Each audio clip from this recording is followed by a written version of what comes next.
حضرت حسن نے مجبور ہو کے صلح کی ہے امت کو خون ریزی سے بچانے کے لیے. لوگ کہتے ہیں وہ صلح پسند تھے.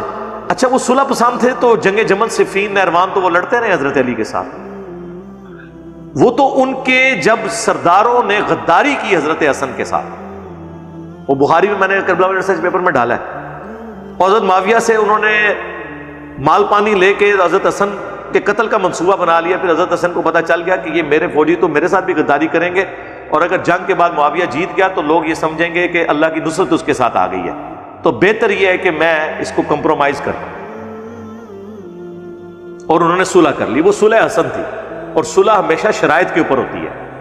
کیونکہ حضرت حسن نے اپنی پوسٹ چھوڑی تھی تو چند شرائط کے اوپر وہ میں نے اس میں ڈالی ہیں, جس میں صرف ایک شرط پہ عمل ہوا ہے, جو مال غنیمت میں اللہ نے حصہ مقرر کیا تھا مال فے والا, وہ ملتا تھا اہل البیت کو. باقی حضرت علی کی توہین اسی طرح جاری تھی. تو یہ صلح حسن کے پیچھے نہ چھپا کریں.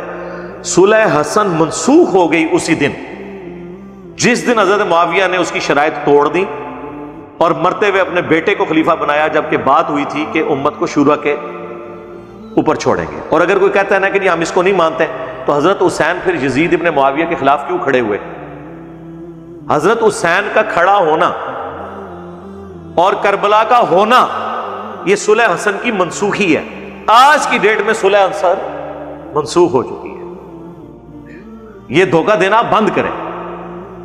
ہمیں تو خیر اس زمانے میں بھی پتا تھا, یہ تو حضرت حسن کی شرافت تھی. حضرت حسن کو پتا تھا یہ پارٹی کون سی ہے. حضرت حسن کو نہیں پتا تھا کہ عمار کو باغی جماعت قتل کرے گی, عمار انہیں اللہ اور جنت کی طرف بلائے گا, یہ جماعت دوزخ کی طرف بلائے گی. پتا تھا. امت کے مفاد کے اندر انہوں نے ایک کمپرومائز کیا. اس کمپرومائز کے پیچھے آپ سارے معاملہ, اور یہ کہتے ہیں نہیں جی صلح حسن کے بعد کوئی ایسا کام نہیں ہوا.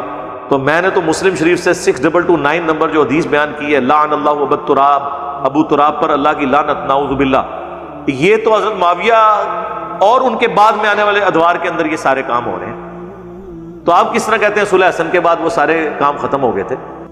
بعض لوگوں کو اس وقت بات سمجھ آ گئی, بعض لوگوں کو بعد میں بات سمجھ آئی, بعض لوگوں کو آج بھی سمجھ نہیں آ رہی, حالانکہ ہم احادیث دکھا رہے ہیں, اپنا ذاتی فتویٰ تو نہیں پیش کر رہے.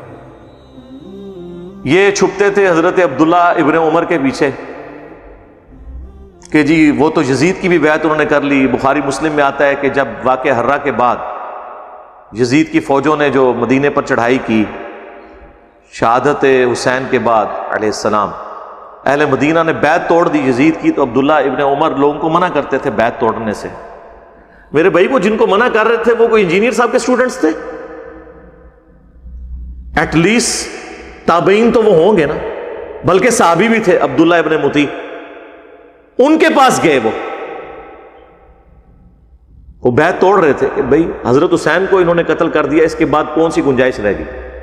اور یہی عبداللہ ابن عمر ہے جن کے بارے میں مجمع الزوائد کے اندر المستدرک للحاکم میں آتا ہے کہ اپنی موت کے وقت وہ کہتے تھے مجھے کسی بات کا کوئی غم نہیں ہے, میں نے پوری زندگی پیشن کے ساتھ اللہ کی اطاعت میں گزاری ہے, سوائے اس بات کے کہ میں نے باغی گروہ کے خلاف حضرت علی کے ساتھ مل کر قتال کیوں نہیں کیا. جو بات عبداللہ ابن عمر کو اپنی موت کے وقت سمجھ آئی, حضرت علی کے ساتھیوں کو ان کی زندگی میں سمجھ آ گئی تھی. کوئی چھوٹی بات ہے. لہذا عبداللہ ابن عمر کو کوئی کوٹ نہ کیا کرے. اور یہ عبداللہ ابن متی جن کا نام بخاری مسلم میں آیا نا, انہی کے بارے میں وہ جو آدھی روایت تاریخ ابن کثیر البدایہ والنہایہ سے کوٹ کرتے ہیں نا کہ جی وہ محمد ابن حنفیہ جو حضرت علی کے بیٹے تھے, حنفیہ نامی عورت سے, وہ کہتے ہیں میں تو یزید کو ملنے گیا, میں نے تو اسے قرآن و سنت پہ بڑا عامل پایا. جن کے باوجداد نے قرآن و سنت کو مہجور کیا ہے ان کے بارے میں وہ یہ کمنٹس کر رہے ہیں. تو وہ کہتے ہیں دیکھیں توثیق کر دی. اس کے آگے بھی لکھا ہے کہ یہ بات کس سے کر رہے تھے؟ عبداللہ ابن متی سے. عبداللہ ابن متی صحابی ہیں, اور وہ صحابی ہیں جن کو گٹھی نبی علیہ السلام نے خود دی ہوئی ہے. جب یہ پیدا ہوئے تھے انہوں نے 6-7 سال کی عمر میں حضور کو دیکھا ہوا. اتنے لاڈلے صحابی ہیں. تو وہ کہتے ہیں کہ یزید کے کرتوت ایسے ہیں کہ قریب آسمان سے پتھر برس پڑے. تو عبداللہ ابن متی صحابی ہیں اور محمد بن حنفیہ صحابی نہیں تابعی ہے. جب صحابی اور تابعی کا کول ٹکرائے گا تو ہم صحابی کی بات کو مانیں گے.